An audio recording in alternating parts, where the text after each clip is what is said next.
Video में आगे बढ़ने से पहले चैनल को सब्सक्राइब करिए और बेल आइकन दबाना मत भूलिएगा।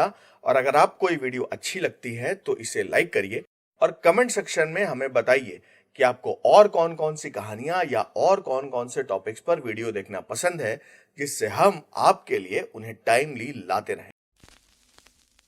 हम जिस जगह पर रहते हैं, जहां काम करते हैं, हमें लगता है हम उस जगह और वहां के लोगों से भली भांति परिचित हैं, लेकिन हमारे आसपास ऐसी भी कुछ जगहें मौजूद हैं जो हमारी नजरों के ठीक सामने होने के बावजूद भी अक्सर नजरअंदाज कर दी जाती हैं, कभी जानकर और कभी अनजाने में। पर हम ये नहीं जानते कि उन जगहों से जुड़ी कुछ कहानियां भी होती हैं जो अक्सर वक्त के साथ भुला दी जाती हैं। और कभी कभी उन कहानियों के किरदार खुद पर से वक्त की धूल हटाकर हमारे सामने आ जाते हैं। ऐसे में सच और भ्रम में फर्क करना बहुत मुश्किल हो जाता है।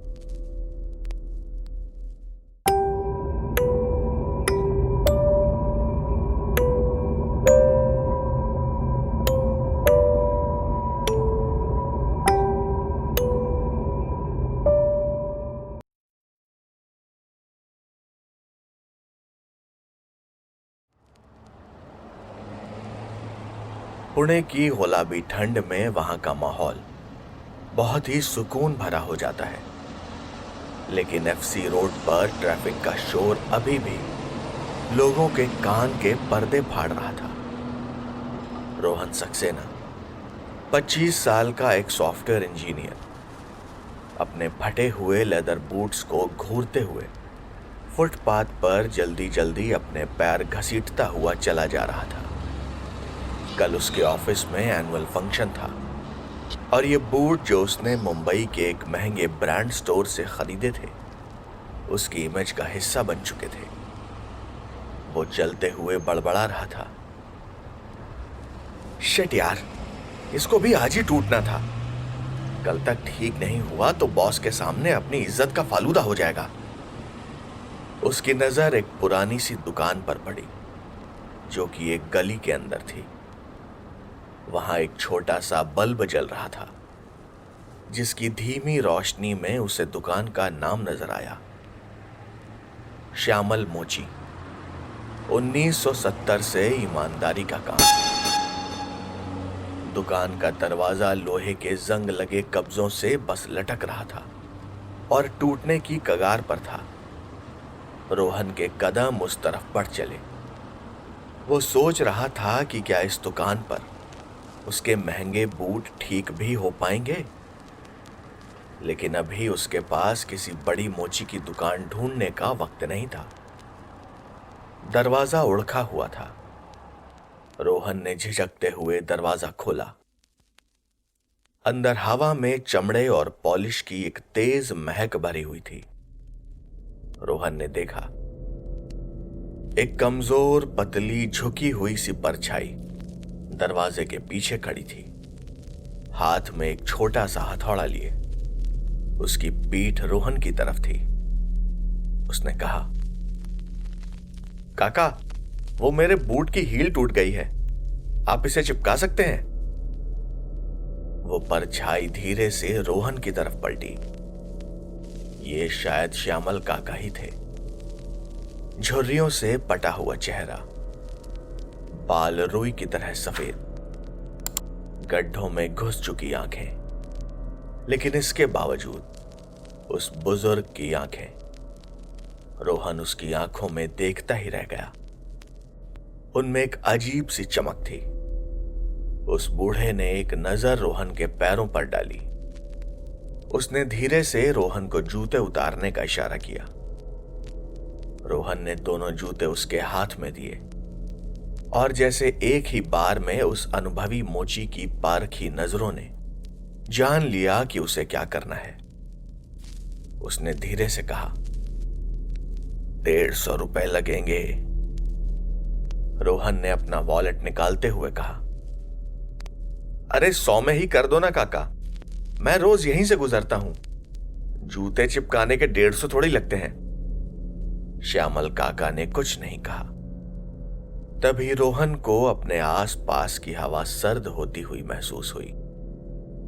श्यामल काका रोहन के जूते लेकर बैठ गए और उन्होंने काम शुरू कर दिया। काका ने अपना सर ऊपर किया और रोहन को देखा। रोहन ने ध्यान दिया कि उनके गले पर एक गहरा निशान था, जैसे कोई बड़ा सा घाव या चोट। श्यामल काका धीरे से बोले, बेटा, मैं 55 साल से एफसी रोड पर काम कर रहा हूं। कभी किसी ने मेरे काम का गलत मोल नहीं लगाया। रोहन ने 100 रुपए का नोट फेंकते हुए कहा, इतना बहुत है काका। जूते चिपका रहे हो या मुझे? वैसे मैं यहां सबको जानता हूं, कभी कोई जरूरत हो तो बताना। श्यामल काका ने उस नोट को हाथ तक नहीं लगाया। उन्होंने कहा, ये उस डब्बे में डाल दो। अब तक जूतों का काम हो चुका था।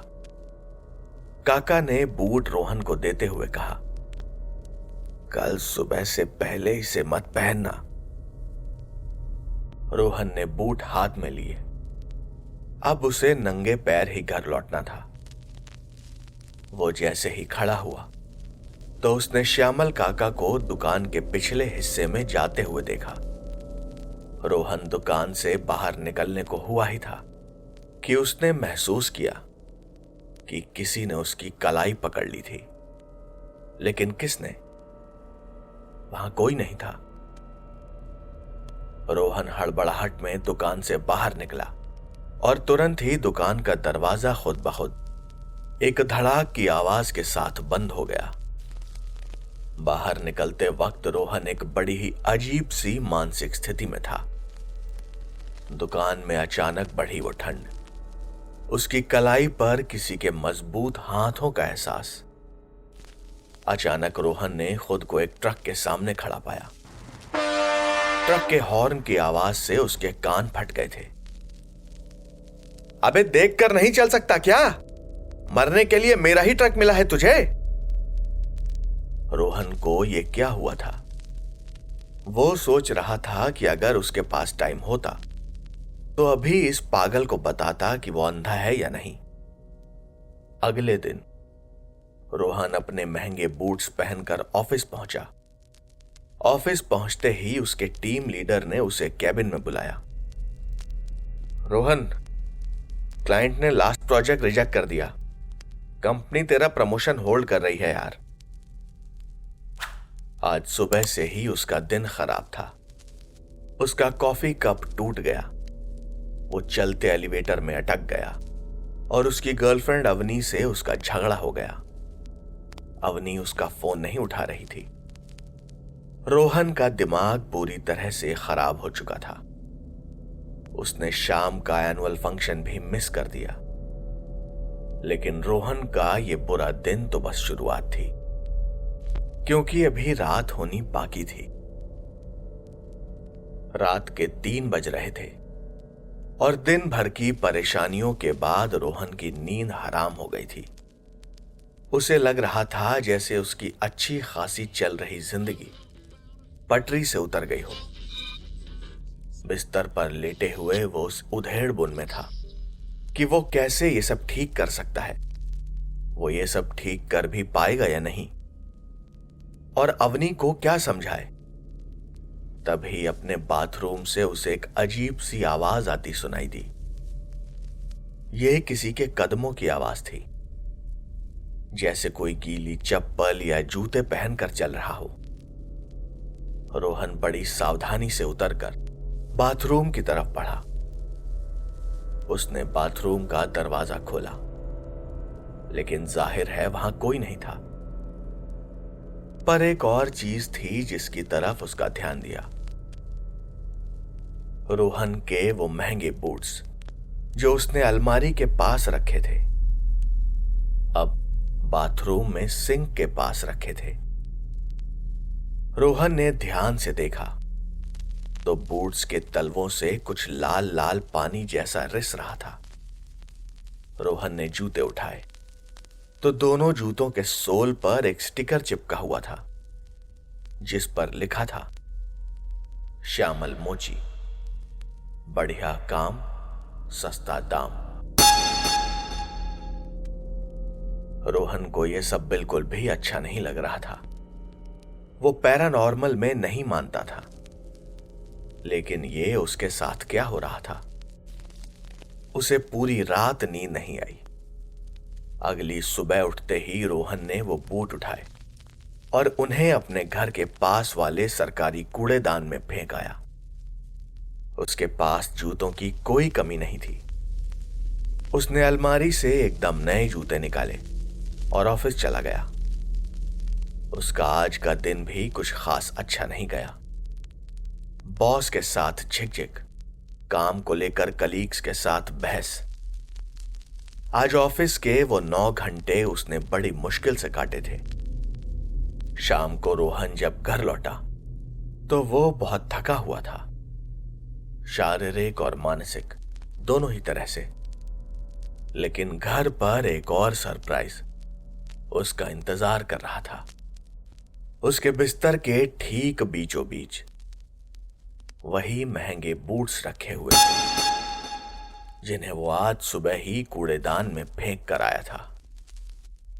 लेकिन वो एकदम नए लग रहे थे। एक जानी पहचानी सी आवाज कमरे में गूंज उठी, तुमने अधूरी कीमत चुकाई है, इसका हिसाब तुम्हें देना होगा। रोहन की आंखों में डर नाच रहा था, मौत का डर। ये किसकी आवाज थी और कहां से आ रही थी? डर के मारे रोहन की कपकपी छूट गई थी।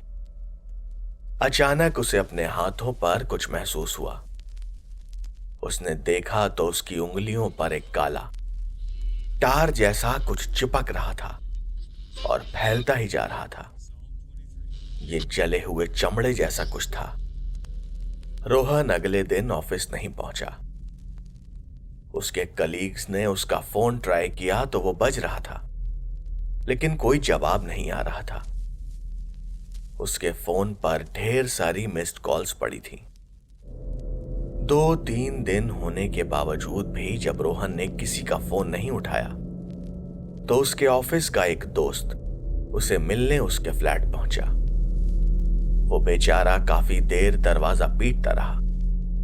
कोई जवाब ना मिलने पर उसने पुलिस को फोन किया। दरवाजा तोड़ा गया और रोहन की सड़ती हुई लाश उसके बिस्तर पर मिली। उसके बगल में उसके वही पसंदीदा महंगे बूट्स रखे हुए थे, एकदम नए जैसे। नवंबर की यह शाम पुणे में एक हल्की ठंडक लेकर आई थी, लेकिन मीरा शर्मा के कॉलेज के बाहर का रिक्शा स्टैंड अभी भी गर्माहट और चहल पहल से भरा हुआ था।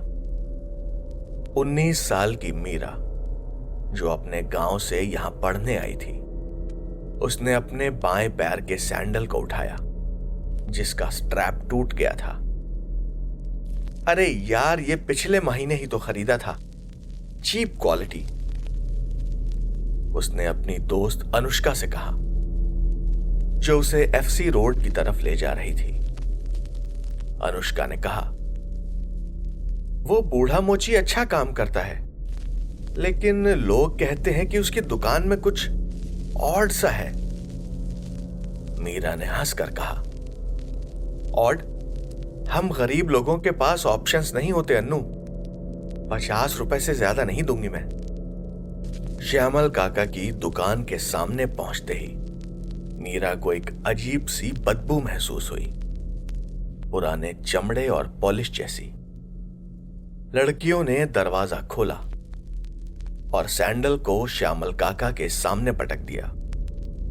श्यामल काका, जिनके हाथ अब बहुत पतले और कमजोर हो चुके थे, सैंडल को अपनी आंखों से घूर रहे थे।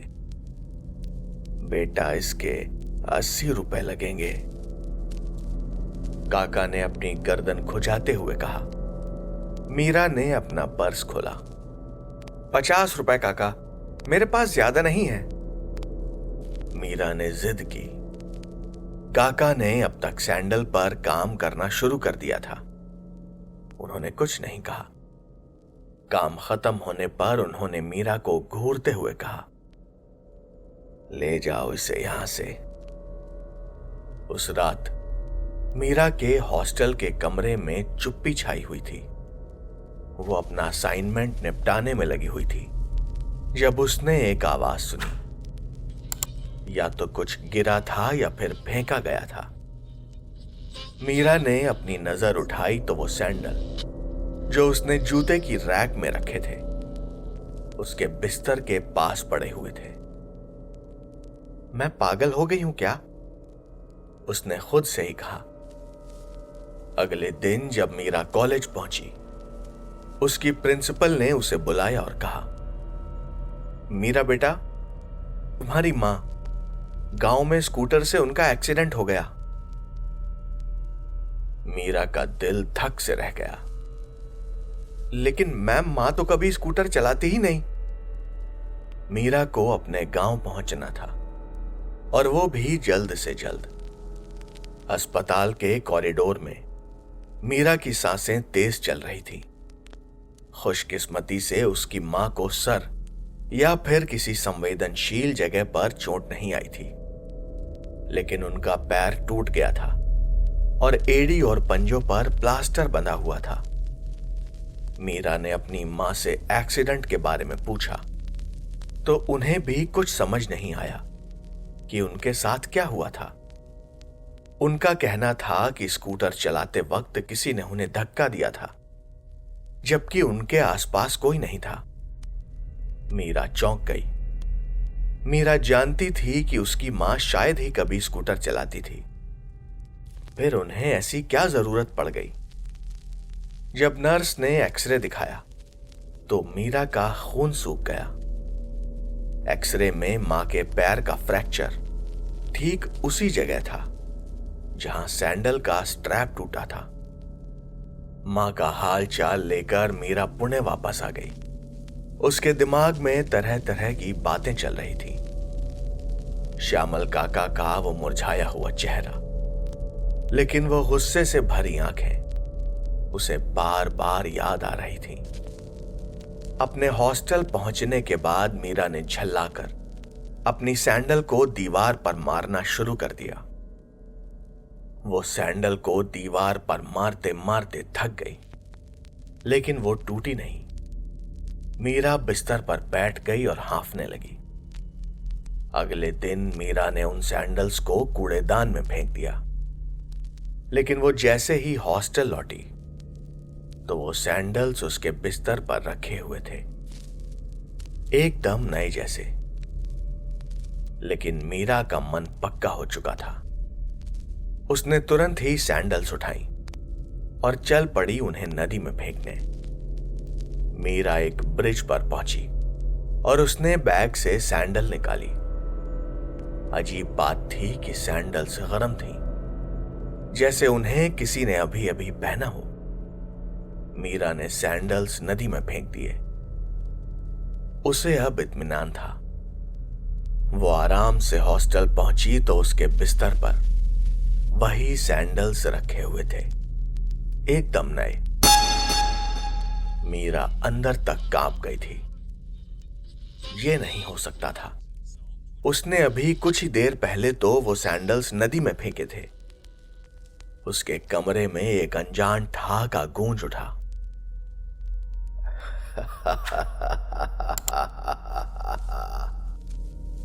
मेरे काम की कीमत सिर्फ मैं लगा सकता हूं, तुम नहीं। रात के 8 बज रहे थे। मीरा किसी तरह भागते हुए जल्दबाजी में श्यामल काका की दुकान पहुंची। उस गली में सिर्फ वही एक दुकान थी जो शायद खुली हुई थी। बाहर लगा वो छोटा सा बल्ब टिमटिमा रहा था। मीरा ने दुकान का दरवाजा खोला। श्यामल काका किसी काम में लगे हुए थे। उनकी पीठ मीरा की तरफ थी। मीरा कांप रही थी। वो बहुत कुछ कहना चाहती थी, पर उसके मुंह से शब्द ही नहीं निकल रहे थे। मीरा ने बड़ी हिम्मत करके कुछ बोलना चाहा, पर श्यामल काका पहले ही बोल पड़े। आ गई तुम, बड़ी देर कर दी बेटा। मीरा ने चिल्लाते हुए कहा, लीजिए, ये लीजिए 30 रुपए, बस मेरा और मेरी मां का पीछा छोड़ दीजिए। मीरा ने 10-10 के 3 नोट श्यामल काका के डब्बे में डाल दिए और चुपचाप वहां से चली गई। मीरा हड़बड़ाहट में अपने हॉस्टल पहुंची। उसकी सांस फूल रही थी, लेकिन वो सोच रही थी कि चलो बला टल गई। पर क्या बला सच में टल गई थी? इसका पता मीरा को ही नहीं, बल्कि सभी को चल गया जब अगली सुबह मीरा की लाश फुटपाथ पर मिली। देखने से लग रहा था कि वो हॉस्टल की बालकनी से कूद गई थी, पर यह उसने खुद किया था या फिर यह किसी और का काम था, ये पता नहीं चल सका। हां, उसके वो सैंडल उसकी खून से लथपथ लाश के साथ ही एकदम करीने से रखे पाए गए थे। 32 साल का ऑटो ड्राइवर विक्रम यादव अपनी पुरानी ऑटो को एफसी रोड पर साइड में लगाने की कोशिश कर रहा था, पर ट्रैफिक इतना ज्यादा था कि उसे जगह नहीं मिल रही थी। उसके जूते, जिन्हें वो लगातार 5 साल से हर रोज पहन रहा था, उस हल्की बारिश में भी उसके पैरों को भीगने से नहीं बचा पा रहे थे। उन जूतों के तलवे इतने घिस गए थे कि शायद 1-2 हफ्ते और पहनता तो उसके पैर जूतों के नीचे से दिखाई देने लगते। विक्रम अपनी गरीबी को कोस रहा था। साला, ये जूते भी ना, दिन भर में 200-400 कमा पाता हूं, बचता एक भी नहीं। अब नए जूते कहां से खरीदूं? पिछली रात गुस्से में उसने अपनी बीवी को थप्पड़ मार दिया था। उसे खुद पर ही गुस्सा आ रहा था। हर रात घर जाते वक्त उसे ठर्रा पीने की आदत जो थी, जूते खरीदने के पैसे बचते भी कैसे? किसी तरह उसने ऑटो को साइड में लगाया। विक्रम ने बीड़ी जलाई और किसी सवारी का इंतजार करने लगा। इस बारिश के मौसम में वो किसी भी सवारी से ज्यादा पैसे चार्ज कर सकता था। बीड़ी पीते पीते उसकी नजर एक गली पर गई, जहां एक धीमी रोशनी में एक दुकान का बोर्ड लगा हुआ था, श्यामल मोची, 70 साल से ईमानदारी का काम। विक्रम सोच रहा था कि इस मोची की दुकान पर अगर वो जूते में सोल लगवा ले तो उसके काफी पैसे बच सकते हैं। वो पानी से बचते हुए तेज कदमों से चलता हुआ दुकान पर पहुंच गया। दरवाजा खुला हुआ था और अंदर हर तरफ वही चमड़े और पॉलिश की अजीब सी महक। श्यामल काका किसी काम में लगे हुए थे। विक्रम ने कहा, काका, इस जूते में नया सोल लगा दोगे क्या? कितना लगेगा? विक्रम ने जूते उतार कर सामने रखे। श्यामल काका उठे और उन्होंने जूतों को अच्छे से उलट पलट कर देखा। श्यामल काका ने कांपती हुई आवाज में कहा, 200 रुपए लगेंगे बस। विक्रम ने हंसकर कहा, 200? काका, इतने में तो नए जूते आ जाते हैं। 100 में करना हो तो कर दो, वरना मैं जाता है। तुम सिर्फ 100 रुपए ही दोगे? श्यामल काका ने पूछा तो विक्रम मुस्कुरा दिया। ठीक है, पर याद रखना, हर चीज की कीमत लगाना तुम्हारे बस में नहीं है, और मेरे काम की असली कीमत सिर्फ मैं ही लगा सकता हूं। श्यामल काका की बात विक्रम की समझ में नहीं आई। एक मामूली मोची से मोल भाव करने और पैसे कम कराकर ही वो खुश हो गया था। लेकिन अगले ही दिन से विक्रम की किस्मत ने उसके साथ खिलवाड़ करना शुरू कर दिया।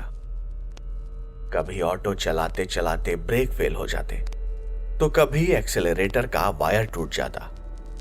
घर में भी उसकी अपनी पत्नी से झगड़े बहुत बढ़ गए थे। ऐसा नहीं था कि उसकी शादीशुदा जिंदगी बहुत बढ़िया चल रही थी, लेकिन अब बात हाथ से निकलती जा रही थी। पहले तो वो शराब पीकर अपने होशो हवास खोता था, लेकिन अब बिना पिए ही उसका दिमाग उसके काबू में नहीं था। अपने दिन भर की परेशानियों की झल्लाहट वो घर में निकालने लगा था। तंग आकर उसकी पत्नी उसे छोड़कर मायके चली गई। सब कुछ जैसे उथल पुथल हो गया था।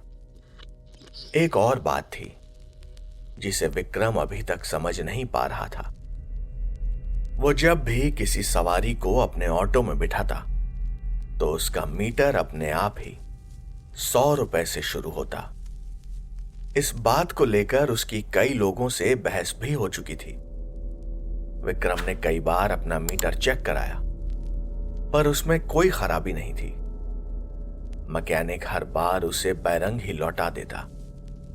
एक हफ्ते में ही विक्रम अपनी जिंदगी से तंग आ गया था। एक रात विक्रम शराब के नशे में धुत अपने बिस्तर पर पड़ा हुआ था कि उसे लगा जैसे उसके घर में कोई घुस आया है। वो लड़खड़ाते हुए उठा। कौन है बे? साले मेरे घर में घुसने की हिम्मत कैसे हुई? मैं विक्रम हूं, विक्रम। विक्रम इतना ज्यादा नशे में था कि उसे ठीक से कुछ दिखाई भी नहीं दे रहा था। उसे अपने बाथरूम से पानी गिरने की आवाज आ रही थी। वो दीवार का सहारा लेता हुआ बाथरूम तक पहुंचा। नल खुला हुआ था और हर तरफ पानी ही पानी फैल गया था। विक्रम बाथरूम के अंदर गया। उसने नल बंद किया और बड़बड़ाता हुआ वापस अपने बिस्तर तक पहुंचा। बिस्तर पर उसके जूते रखे हुए थे, पॉलिश किए हुए, नए सोल लगे जूते। विक्रम चिल्लाया, अबे ये किसने रख दिए यहां? साला बिस्तर पर जूते कौन रखता है बे? उसने मिलमिलाती हुई आंखों से जूते उठाकर देखे तो वो एकदम नए लग रहे थे, पर ये थे तो उसी के जूते जो उसने अभी हाल ही में ठीक कराए थे। अपनी धुंधली नजरों से उसने जूते उलट पलट कर देखे तो नीचे सोल पर एक स्टिकर चिपका हुआ था, श्यामल मोची, बढ़िया काम, सस्ता दाम।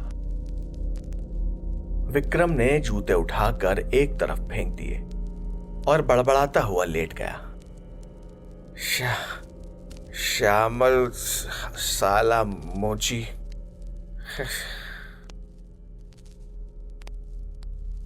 अगले दिन पुणे में सुबह से ही बारिश हो रही थी और विक्रम को कई सवारियां मिली जिनसे उसने ज्यादा पैसे लेकर उनकी मंजिल तक छोड़ा। विक्रम खुश था क्योंकि आज कई दिनों बाद उसका काम बढ़िया हुआ था। उस शाम विक्रम ने अंग्रेजी दारू पीने का मन बनाया। उसकी बीवी भी घर पर नहीं थी तो उसे रोकने वाला भी कोई नहीं था। रात 11 बजे विक्रम ने एक सवारी को छोड़ा और वो एफसी रोड से होते हुए अपने घर लौट रहा था। बारिश तेज थी और उसे सड़क पर देखने में परेशानी हो रही थी। सड़क खाली होने के बावजूद वो कम रफ्तार से ही ऑटो चला रहा था, लेकिन रास्ते में उसे एक सवारी मिल गई। एक आदमी छाता लिए सड़क के किनारे उसे हाथ देकर रुकने का इशारा कर रहा था। विक्रम रुकना नहीं चाहता था। आज तो उसे पार्टी करनी थी, लेकिन बारिश में भीगते उस आदमी को देखकर उसने सोचा कि अगर इससे भी ज्यादा पैसे कमा लिए जाएं तो इसमें कोई हर्ज नहीं है। विक्रम ने ऑटो उसके पास रोका। आदमी ने कहा, भैया एयरपोर्ट जाना है, विक्रम ने कहा। पर साहब मैं तो उस तरफ नहीं जा रहा, आप कोई और ऑटो देख लो। भाई मैं ऑलरेडी लेट हो गया हूं, प्लीज चलो ना, आप पैसे थोड़े ज्यादा ले लेना। विक्रम ने उस आदमी को बैठने के लिए कह दिया। उसने मीटर चालू किया तो वो 100 रुपए दिखा रहा था। वो आदमी बोला, भाई आपका मीटर तो सीधा 100 रुपए से शुरू हो गया, ये क्या चक्कर है? विक्रम ने कहा, अरे साहब वो खराब है, आप एयरपोर्ट तक के पैसे गूगल से देख के दे देना ना, पर हाँ 200 रुपए ऊपर से दे देना। उस आदमी के पास दूसरा कोई रास्ता नहीं था। ऐसी बारिश में दूसरा ऑटो मिलना भी मुश्किल था। वो चुप रह गया। विक्रम एयरपोर्ट की तरफ बढ़ा जा रहा था और बीच में उसे एफसी रोड से होकर गुजरना था। लेकिन एफसी रोड के पास पहुंचते ही विक्रम का अपने ऑटो से कंट्रोल छूट गया। विक्रम को लगा जैसे उसका ऑटो अपने आप ही एक तरफ मुड़ गया था। वो आदमी बोला, अरे भाई यहां कहां ले जा रहे हो, एयरपोर्ट तो दूसरी तरफ है। लेकिन विक्रम का अपने ऑटो पर कोई काबू नहीं था। उसने ऑटो का हैंडल मोड़ने की लाख कोशिशें की, लेकिन उसके हाथ जैसे हैंडल पर चिपक से गए थे। ना तो उसका काबू हैंडल पर था और ना ही ऑटो की रफ्तार पर। उसके हाथों से एक्सेलरेटर अपने आप ही घूमता जा रहा था। पीछे बैठा वो आदमी बार बार विक्रम से कह रहा था कि ये वो किस डायरेक्शन में बढ़ रहा है और उसे ऑटो इतना तेज चलाने की भी कोई जरूरत नहीं है। और विक्रम कह रहा था कि उसे नहीं पता कि ये क्या हो रहा है, ऑटो अपने आप ही चल रहा था। विक्रम चिल्लाने लगा, अरे साहब मुझे नहीं पता कि क्या हो रहा है, देखिए ब्रेक पूरा दबाया हुआ है लेकिन लग ही नहीं रहा। वो बेकाबू हो चुका ऑटो अचानक सड़क के बीचों बीच आ गया और विक्रम ने सामने से आती एक तेज रोशनी देखी जिसने उसे लगभग अंधा सा कर दिया। विक्रम के ऑटो का एक्सीडेंट हो चुका था। तेज आंधी और बारिश भरी उस रात में उसे एक ट्रक ने उड़ा दिया था। पीछे बैठे उस आदमी ने तो वक्त रहते ऑटो से कूदकर अपनी जान बचा ली, पर विक्रम वो हैंडल से अपना हाथ नहीं हटा पाया। एफसी रोड पर मौजूद उस अंधेरी गली के ठीक सामने की सड़क पर विक्रम का चकनाचूर हो चुका ऑटो और उसकी खून से लथपथ लाश पड़ी हुई थी और उसके पास ही उसके जूते उसके पैरों में नहीं बल्कि एकदम करीने से सजा कर रखे हुए थे। उन पर एक खरोंच भी नहीं आई थी। कुछ ही देर में वहां अच्छी खासी भीड़ इकट्ठा हो गई। पुलिस, एम्बुलेंस सब वहां आ गए, पर श्यामल काका वो अपनी उस पुरानी सी दुकान में बैठे हुए मुस्कुराते हुए जूते सिलने में लगे हुए थे। वो बड़बड़ा रहे थे, 100 रुपए, मेरा हिसाब अब पूरा हुआ।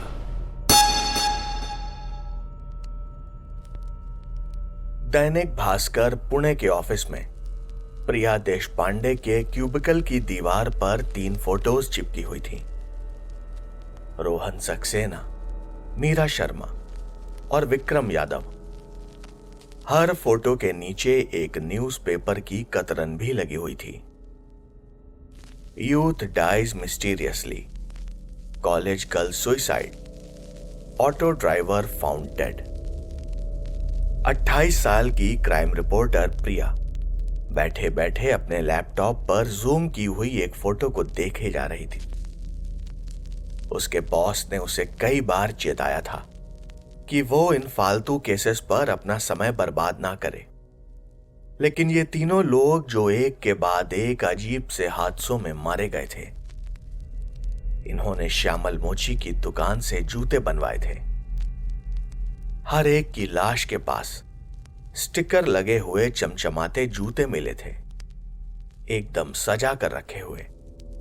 प्रिया ने इन तीनों केसेस की अच्छी खासी पड़ताल की थी और उसके दिमाग में ये बात बैठ चुकी थी कि यह सिर्फ इत्तेफाक नहीं हो सकता। प्रिया श्यामल मोची की दुकान और एफसी रोड पर हुए हर हादसे के बारे में जानने के लिए पुणे सेंट्रल लाइब्रेरी पहुंची। वहां वो कई दिनों से पुराने अखबार छान रही थी।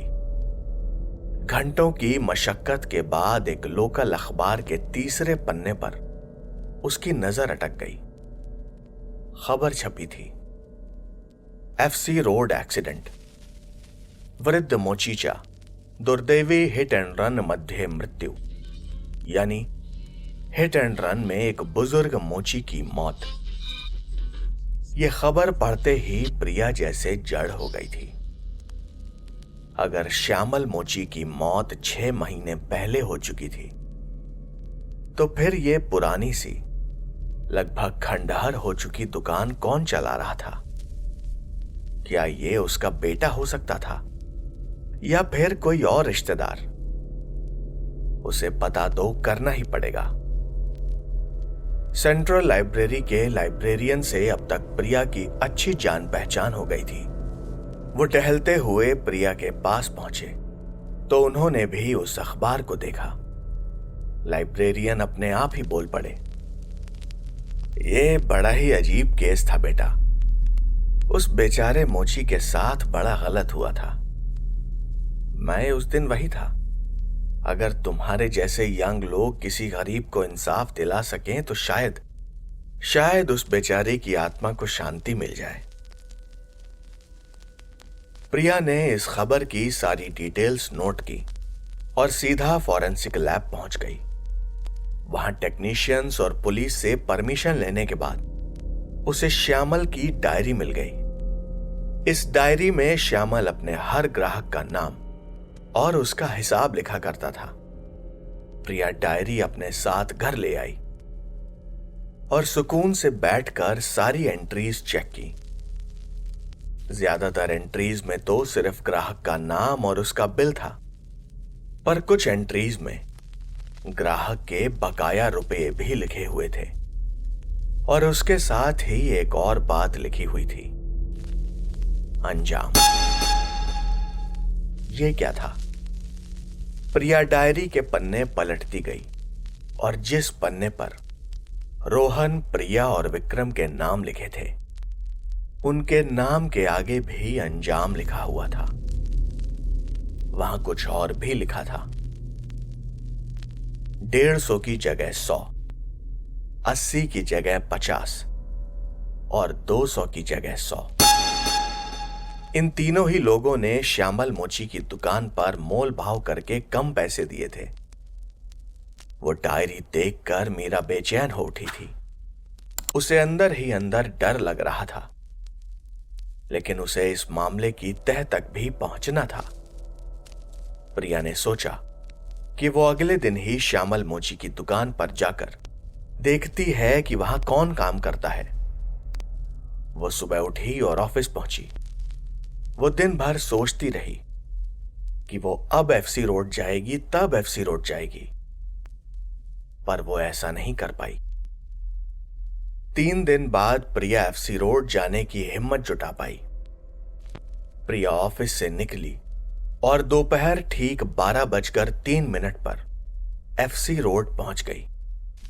उसने आसपास देखा तो एक पतली सी गली में उसे एक टूटी फूटी सी दुकान नजर आई, जिस पर एक बेहद ही पुराना बोर्ड लगा हुआ था, श्यामल मोची, 1970 से ईमानदारी का काम।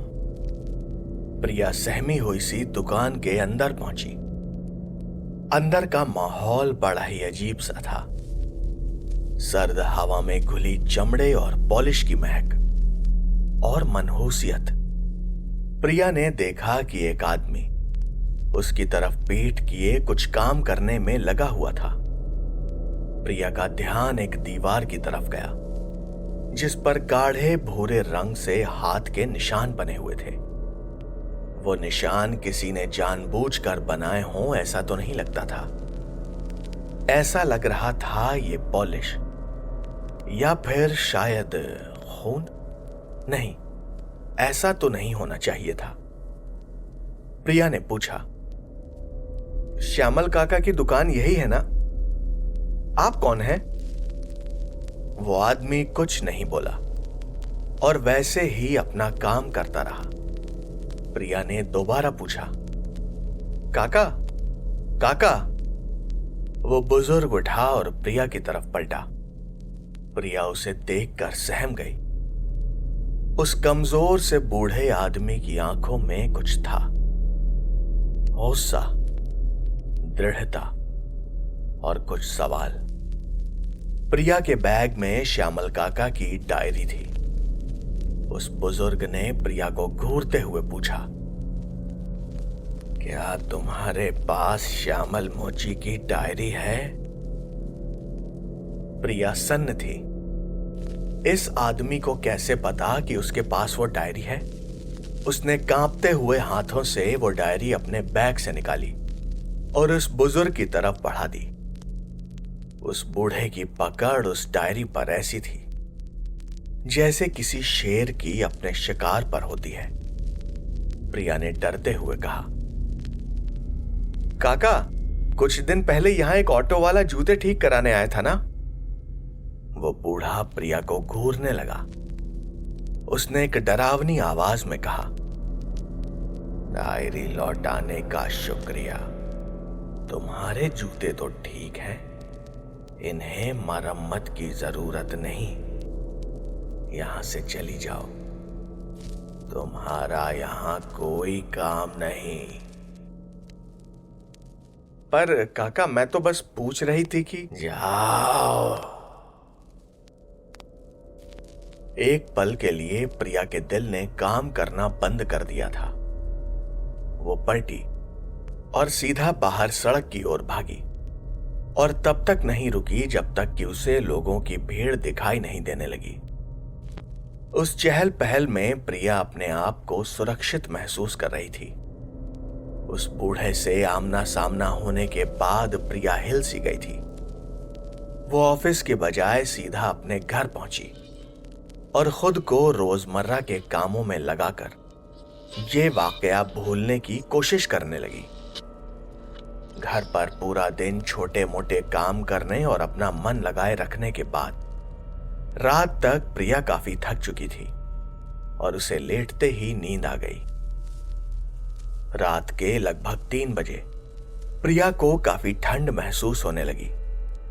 उसने चादर पूरी तरह से खुद पर ओढ़ ली। धीरे धीरे ठंड इतनी बढ़ गई कि प्रिया की कपकपी छूट गई। अभी इतनी सर्दी तो नहीं थी। अचानक प्रिया को एक आवाज सुनाई दी, मैंने किसी को नहीं मारा, मैंने तो बस अपना हिसाब चुकता किया। अपनी मौत के जिम्मेदार वो खुद हैं। ये आवाज जानी पहचानी थी। प्रिया आज ही तो इसी आवाज के मालिक से मिली थी। हड़बड़ाकर प्रिया ने आंखें खोली तो वो बूढ़ा उसके सिरहाने ही खड़ा उसे घूर रहा था। प्रिया चिल्लाना चाहती थी पर वो ऐसा कर नहीं पा रही थी। उसने अपने हाथ पैर हिलाने चाहे तो वो भी जम चुके थे। उस बूढ़े ने अपना हाथ प्रिया की गर्दन की तरफ बढ़ाया। प्रिया बेबस थी। उसने अपनी आंखें बंद कर ली और मन ही मन भगवान को याद करने लगी। अचानक एक झटके से उसकी नींद खुल गई। वो अपने बिस्तर पर वैसे ही लेटी हुई थी जैसे वो सोई थी। आसपास कोई नहीं था। उसने दीवार पर लगी घड़ी की तरफ नजर डाली। 3:15 हो रहे थे। प्रिया पसीने से भीगी हुई थी। उसने अपनी हाथ पैरों की उंगलियों को हिलाकर पक्का किया कि वो होश में है। उसने साइड टेबल पर रखा पानी का ग्लास उठाया और एक ही बार में उसे खाली कर दिया। अपना ध्यान बटाने के लिए वो इंटरनेट पर वीडियोस देखने लगी। वो उठकर अपनी मां के कमरे में जाना चाहती थी, पर बिस्तर से पैर नीचे रखने की उसकी हिम्मत नहीं थी। सुबह होते तक वो वैसे ही बिस्तर पर बैठी रही। उसकी आंखों के सामने उस बूढ़े आदमी का चेहरा और उस डायरी में लिखे वो नाम बार बार घूम रहे थे। डायरी उस बूढ़े को देने से पहले प्रिया ने उसके आखिरी के कुछ पन्नों के फोटोज क्लिक कर लिए थे। उसने अपने फोन की गैलरी में उन फोटोज को दोबारा देखना शुरू किया। विक्रम, मीरा और रोहन से पहले एक नाम था जिसके आगे पैसे नहीं, बस एक 0 लिखा हुआ था, रणविजय। प्रिया इस रणविजय के बारे में जानना चाहती थी, लेकिन श्यामल मोची की दुकान पर दोबारा जाने की उसकी हिम्मत नहीं थी। अगर वो ऐसा करती तो पता नहीं इस बार उसके साथ क्या होता। अचानक उसके मोबाइल पर एक नोटिफिकेशन आया। वो एक व्हाट्सएप मैसेज था, लेकिन किसी अननोन नंबर से। प्रिया ने वो मैसेज खोला तो ये एक लोकेशन थी गूगल मैप्स पर ये कौन था? ये कौन था जिसने उसे ये नोटिफिकेशन भेजा था? उसने उस सेंडर को मैसेज करके पूछा, लेकिन उसका कोई रिप्लाई नहीं आया। प्रिया ने वो लोकेशन खोलकर चेक किया तो ये कोरेगांव पार्क का इलाका था। प्रिया सुबह 8 बजे ही तैयार होकर उस लोकेशन पर पहुंच गई। ये एयरपोर्ट के पास शहर के बाहर एक काफी पॉश इलाका था, जहां ज्यादातर मकान नहीं, कोठियां ही बनी हुई थी। प्रिया उस पते पर पहुंची। ये एक आलीशान कोठी थी। प्रिया उसके दरवाजे पर पहुंची तो एक गार्ड ने उसका रास्ता रोक लिया। प्रिया ने कहा कि उसे रणविजय से मिलना है। गार्ड ने उसे साफ मना कर दिया। गार्ड ने कहा कि साहब अभी घर पर नहीं है, यानी रणविजय अभी तक जिंदा है। प्रिया ने गार्ड से कहा कि अगर वो अपने मालिक की जिंदगी की सलामती चाहता है तो उसे अभी रणविजय से मिलवा दे। गार्ड सकपका गया। उसे ये सुनने की उम्मीद नहीं थी। प्रिया उसके चेहरे के हाव भाव समझ गई। वो कुछ न कुछ तो जरूर जानता था। इससे पहले कि उन दोनों में से कोई भी कुछ कहता, इंटरकॉम पर एक भारी सी आवाज आई, इसे अंदर ले आओ। गार्ड ने दरवाजा खोला। उसने प्रिया को अंदर बुलाया। ये कोठी तो प्रिया के ख्यालों से भी बड़ी थी। अंदर एक बड़ा सा बागीचा था और उसे पार करने के बाद घर शुरू होता था। प्रिया उस आलीशान घर की बनावट को देखकर हैरान रह गई थी, लेकिन घर की सजावट और महंगे साजो सामान के अलावा प्रिया का ध्यान एक और चीज पर गया। घर में बागीचे से लेकर हर तरफ सीसीटीवी कैमरे लगे हुए थे। सिक्योरिटी के लिए आजकल अपने घर में हर कोई कैमरे तो लगवाता ही है, पर इतने सारे नहीं। हर 2 कदम पर एक कैमरा। या तो ये रणविजय बड़ा ही शक्की और डरपोक इंसान था, या फिर उसने कुछ तो ऐसा किया था जिसके अंजाम से वो डर कर अपने घर में छुपा बैठा था। लेकिन प्रिया की हैरत यहां खत्म नहीं हुई थी, क्योंकि ये कैमरे सिर्फ घर के बाहर ही नहीं बल्कि घर के अंदर भी थे। प्रिया उस जरूरत से ज्यादा बड़े घर में गार्ड के साथ अंदर और अंदर जा रही थी, और उसकी नजर हर बार कहीं किसी कोने में लगे कैमरे पर अटक जाती थी। वो गार्ड प्रिया को लेकर एक कैमरे के सामने पहुंचा। यह शायद उस घर के सबसे पीछे का कमरा था। गार्ड ने दरवाजा खोला और प्रिया को अंदर जाने का इशारा किया। प्रिया अंदर पहुंची तो गार्ड ने कमरा बाहर से बंद कर दिया। प्रिया थोड़ा परेशान हुई, लेकिन उसे अपने पीछे एक आवाज सुनाई दी, आप परेशान ना हो मैडम, आपको यहां कोई खतरा नहीं है। प्रिया पलटी तो एक आदमी कुर्ता पैजामा पहने उसके सामने खड़ा हुआ था। उसके दाढ़ी और बाल जरूरत से ज्यादा बढ़े हुए थे। लगता था जैसे उसने महीनों से अपने बालों पर कैंची ही न चलाई हो। उसने प्रिया को सामने रखे एक गद्दे पर बैठने को कहा। प्रिया ने उस कमरे को देखा। वो एकदम खाली था। ना तो वहां कोई बिस्तर था, ना ही कुर्सी, कोई सजावट का सामान और ना ही पंखा। जमीन पर 2 गद्दे पड़े हुए थे। एक पर प्रिया बैठी थी और एक पर वो आदमी। प्रिया कुछ कहती इससे पहले ही वो आदमी बोला, हेलो, मैं ही रणविजय हूं। आप कौन हैं ये तो मैं नहीं जानता, लेकिन ऐसी क्या बात है कि आपको मुझसे मिलने के लिए मौत के डर का सहारा लेना पड़ा? हाँ? प्रिया ने कहा, श्यामल मोची का नाम सुना है आपने? श्यामल मोची, ये नाम सुनते ही रणवीर के चेहरे पर मौत का खौफ साफ दिखाई देने लगा था। उसने कहा, तुम उसे कैसे जानती हो? क्या उसने तुम्हें यहां भेजा है? निकलो निकलो, यहां से निकलो तुम, जल्दी। प्रिया ने कहा, नहीं रणविजय, श्यामल मोची मुझे यहां कैसे भेज सकता है? वो तो कब का मर चुका है। पर प्रिया के इस जवाब से भी रणवीर की बौखलाहट कम नहीं हुई। वो चिल्लाने लगा, तुम उसे नहीं जानती। सबको लगता है वो मर गया है, पर नहीं, वो जिंदा है, हर जगह है। अरे तुम क्या जानती हो उसके बारे में? मैंने ही तो उसे मारा है अपने इन्हीं हाथों से। प्रिया सन्न रह गई। ये आदमी क्या कह रहा था और ये इतना डरा सहमा सा क्यों है? प्रिया ने उसे शांत किया और समझाया कि वो उसे किसी तरह का नुकसान पहुंचाना नहीं चाहती और उस मोची से उसका कोई लेना देना नहीं है। उसने उसे जैसे ही बताया कि वो केस की तह तक पहुंचना चाहती है, रणविजय ने उसे एक जोर का घूंसा मारा और प्रिया वहीं बेहोश हो गई।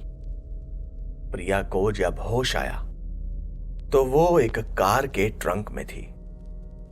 उसके हाथ पैर बंधे हुए थे और मुंह में कपड़ा ठूंसा गया था। उसने खुद को आजाद करने और चिल्लाने की बहुत कोशिश की, पर वो बेबस थी। प्रिया समझ गई थी कि उसके साथ आगे क्या होने वाला था। 3 लोग, जिनकी मौत बाहर से देखने पर एक हादसा दिखाई दे रही थी, उनसे जुड़ी एक बहुत ही अहम कड़ी, श्यामल मोची, उसका कातिल मिल चुका था। लेकिन अब अगला नंबर प्रिया का ही था। इस गुत्थी को सुलझाते सुलझाते वो खुद इसमें उलझ कर रह गई थी। कुछ देर बाद वो कार किसी सुनसान जगह पर रुकी। रात हो गई थी और चांद सर पर था। कार का ट्रंक खुला। प्रिया ने देखा यह रणविजय का गार्ड था। उसके चेहरे पर एक शैतानी मुस्कान थी। उसने कहा, अरे मैडम जी तो होश में आ गई। क्या मैडम जी, आप इतनी सुंदर हैं, किन चक्करों में पड़ गई आप? उसने प्रिया को उठाया और बाहर निकाल कर खड़ा किया। वो उसे लेकर कार के सामने की तरफ गया, जहां रणविजय खड़ा उसे गुस्से से घूर रहा था। प्रिया ने आसपास देखा। वो जगह एकदम सुनसान थी। सिवाय कार की हेडलाइट्स के वहां एक भी रोशनी नहीं थी। रणविजय ने प्रिया को जबरदस्ती जमीन पर बिठा दिया और गार्ड को इशारा किया। उसने प्रिया के मुंह से कपड़ा हटा दिया था। गार्ड ने एक कुदाल से गड्ढा खोदना शुरू किया। रणविजय ने कहा, सिर्फ तुम्हारी वजह से मुझे आज अपने घर से बाहर निकलना पड़ा। तुमने इस केस को इन्वेस्टिगेट करके बहुत बड़ी गलती कर दी प्रिया। अब तुमसे क्या छुपाना, तुम भी तो अभी मौत के मुंह में जाने ही वाली हो। उस मोची को मैंने ही मारा था। उस दिन मुझसे अकड़ रहा था, साला मुझसे पैसे मांग रहा था। तुम ही बताओ, जरा से जूते ठीक करने के कोई 300 रुपए मांगता है क्या? साला अकड़ने लगा तो मैंने उसी की दुकान में उसे टांग दिया। सबको लगा उसने गरीबी से तंग आकर आत्महत्या कर ली। अच्छा ही किया। वैसे भी इन गरीब कीड़े मकोड़ों की हमारी सोसाइटी में कोई जगह नहीं। इनकी औकात ही क्या है? उसके जैसे 10 भी मर जाएं तो किसी को कोई फर्क नहीं पड़ता, लेकिन वो मोची साला भूत है या पता नहीं, उसने मेरा जीना हराम कर रखा है। मुझे वो हर जगह दिखाई देता है। उसके चक्कर में मेरी फैमिली मुझे छोड़कर चली गई। साला उसकी वजह से मुझे पूरे घर में कैमरे लगवाने पड़े। पता नहीं वो कहीं भी दिखाई देने लगता है। पर कोई नहीं, मेरे पास बहुत पैसे हैं, वो मेरा क्या बिगाड़ लेगा। और इस केस की आखिरी कड़ी तुम भी आज के बाद किसी को दिखाई नहीं दोगी। ये टंटा ही खत्म कर देता हूं आज। सुन रहा है ना तू मोची? आजा, उखाड़ ले मेरा जो उखाड़ना है।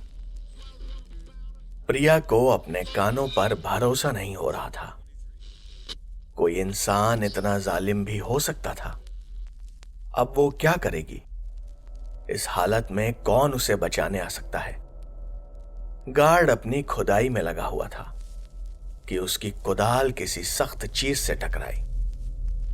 एक टन की आवाज आई। रणवीर ने देखने के लिए गड्ढे की तरफ झांका तो कुदाल के अगले ही वार से उसका सिरा एक पत्थर से जा टकराया। कुदाल का नोकीला सिरा सीधा टूटकर रणविजय के गले में घुस गया। एक ही पल में यह क्या हो गया था? प्रिया भी हैरान रह गई थी। गार्ड पलटा तो रणविजय की आंखें फटी हुई थी और उसके गले से धार बांधकर खून बह रहा था। गार्ड जल्दबाजी में गड्ढे से निकलने के लिए बढ़ा तो चिकनी मिट्टी पर उसका पैर फिसल गया और वो एक झटके के साथ गड्ढे में जा गिरा। वो पत्थर उसके सर के पीछे घुस गया था। प्रिया की आंखों के सामने ही 2 लोग, पता नहीं कैसे, मगर मौत के मुंह में समा गए थे। प्रिया खुद को संभालते हुए जल्दी जल्दी उठी। उसने किसी तरह बड़ी मशक्कत से अपने हाथ पैरों को आजाद किया और रणविजय की कार लेकर सीधा शहर की तरफ बढ़ गई। प्रिया ने कार एक खाली सड़क पर ही छोड़ दी और टैक्सी पकड़कर अपने घर पहुंच गई। घर पर मां ने दरवाजा खोला और प्रिया उनसे लिपटकर रोने लगी। मां के पूछने पर उसने कह दिया कि वो कहीं फंस गई थी और बड़ी मुश्किल से वहां से बचकर लौटी है। इतनी लंबी चौड़ी कहानी घर पर सुनाने का कोई मतलब नहीं था। प्रिया को आज अपनी खुद की जान की कीमत समझ में आई थी। उसका मौत से जिंदा बचकर निकलना किसी चमत्कार से कम नहीं था। वो मानसिक और शारीरिक तौर पर इतना टूट गई थी कि वो बिस्तर पर लेटी और सो गई। रात में उसे अपने सपने में श्यामल काका दिखाई दिए, पर इस बार वो पहले की तरह गुस्से में नहीं थे। उनके चेहरे पर एक संतुष्टि थी, मुस्कुराहट थी। उन्होंने प्रिया से कहा, मेरा हिसाब अब पूरा हुआ। मेरी दुकान का ख्याल रखना। इस बार प्रिया को उस गरीब मोची को देखकर जरा भी डर नहीं लगा। वो जब सुबह सोकर उठी तो उसे पता था कि उसे आगे क्या करना था। श्यामल मोची ने न सिर्फ अपना हिसाब पूरा किया था, बल्कि प्रिया की जान भी बचाई थी। प्रिया को अब किसी तरह उस दुकान की ओनरशिप लेनी थी, लेकिन यह कोई बहुत मुश्किल काम नहीं था। पर प्रिया, जिसका आत्माओं में कोई विश्वास नहीं था, उसने अनजाने में ही सही, पर श्यामल मोची की आत्मा को दिन दहाड़े अपनी आंखों से देखा था और वो ये मानने लगी थी कि भूत होते हैं।